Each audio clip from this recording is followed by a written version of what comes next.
മാർഗദർശക മണ്ഡൽ നയിക്കുന്ന ധർമ്മ സന്ദേശ യാത്രയ്ക്ക് മുന്നോടിയായുള്ള ധർമ്മ രഥയാത്രയെ ചുനങ്ങാട് വാരോട് ചാത്തൻ കണ്ടർക്കാവിൽ പൂർണ്ണകുംഭം നൽകി സ്വീകരിച്ചു. ശനിയാഴ്ച ലക്കിടി പഞ്ചായത്തിൽ നിന്ന് ആരംഭിച്ച ധർമ്മ രഥയാത്ര വൈകിട്ട് ചിനക്കത്തൂർ ഭഗവതി ക്ഷേത്രത്തിൽ സമാപിക്കും. ഒക്ടോബർ 7 മുതൽ 12 വരെ ചിദാനന്ദപുരി സ്വാമി നേതൃത്വം നൽകുന്ന കാസർഗോഡ് മുതൽ തിരുവനന്തപുരം വരെയുള്ള ധർമ്മ സന്ദേശ യാത്രയുടെ മുന്നോടിയായി പാലക്കാട് ജില്ലയിലെ സന്യാസി ശ്രേഷ്ഠന്മാർ നയിക്കുന്ന ധർമ്മ രഥയാത്രയാണ് ഒറ്റപ്പാലം ചുനങ്ങാട് വാരോട് ചാത്തൻ കണ്ടർക്കാവ് ഭരണസമിതി അംഗങ്ങളും ഭക്തരും ചേർന്ന് പൂർണ്ണകുംഭം നൽകി സ്വീകരിച്ചത്. അയോധ്യ ശ്രീരാമക്ഷേത്രത്തിൽ നിന്നും കൊണ്ടുവന്ന ശ്രീരാമ ദീപജ്യോതിയും പാതുകവും വഹിച്ചുകൊണ്ടുള്ള ധർമ്മരഥ പ്രയാണം പാലക്കാട് ജില്ലയിലെ വിവിധ പഞ്ചായത്തുകളും പ്രമുഖ ക്ഷേത്രങ്ങളും കേന്ദ്രീകരിച്ചാണ് സംഘടിപ്പിച്ചിട്ടുള്ളത്. ശനിയാഴ്ച ലക്കിടി പഞ്ചായത്തിൽ നിന്ന് ആരംഭിച്ച ധർമ്മരഥയാത്ര വൈകിട്ട് ചിനക്കത്തൂർ ഭഗവതി ക്ഷേത്രത്തിൽ സമാപിക്കും. വിനീത പ്രണാമ അഭിവന്ദനങ്ങൾ.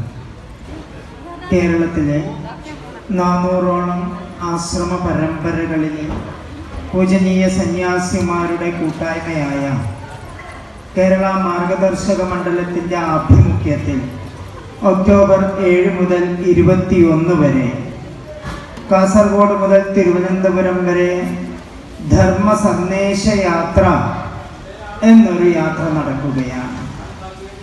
ഒക്ടോബർ 12-ന് ആ യാത്ര പാലക്കാട് കോട്ടമൈതാനിയിൽ എത്തിച്ചേരുന്നു. ഹൈന്ദവ സമാജത്തിൽ, ഹൈന്ദവ കുടുംബങ്ങളിൽ സനാതന ധർമ്മ ആചരണവും അനുഷ്ഠാനവും നിർബന്ധമായും പാലിച്ചുകൊണ്ട് സനാതന ധർമ്മത്തെ ഉദ്ധരിപ്പിക്കുക എന്ന ലക്ഷ്യത്തോടുകൂടെ നടത്തപ്പെടുന്ന യാത്രയാണ് ഈ ധർമ്മ സന്ദേശ യാത്ര. ഒക്ടോബർ മാസം 12-ാം തീയതി പാലക്കാട് കോട്ടമൈതാനിയിൽ ഉച്ചയ്ക്ക് 3 മണി മുതൽ പ്രശസ്ത സംഗീതജ്ഞയായിട്ടുള്ള കുമാരി സൂര്യഗായത്രിയുടെ നേതൃത്വത്തിൽ 2000 കുട്ടികളെ അണിനിരത്തിക്കൊണ്ട് ഹനുമാൻ ചാലീസയും മറ്റും സ്തോത്രപാരായണങ്ങളും നടക്കുന്നു. തുടർന്ന് അന്ന് വൈകുന്നേരം 4 മണിക്ക് കേരളത്തിലുള്ള മുഴുവനും ഗുരുക്കന്മാരായിട്ടുള്ള സന്യാസിമാരുടെ ഗുരുസംഗമവും 1,00,000-ഓളം പരം ഹിന്ദുക്കൾ പങ്കെടുക്കുന്ന ഹിന്ദു മഹാസംഗമവും കോട്ടമൈതാനിയിൽ നടക്കുകയാണ്.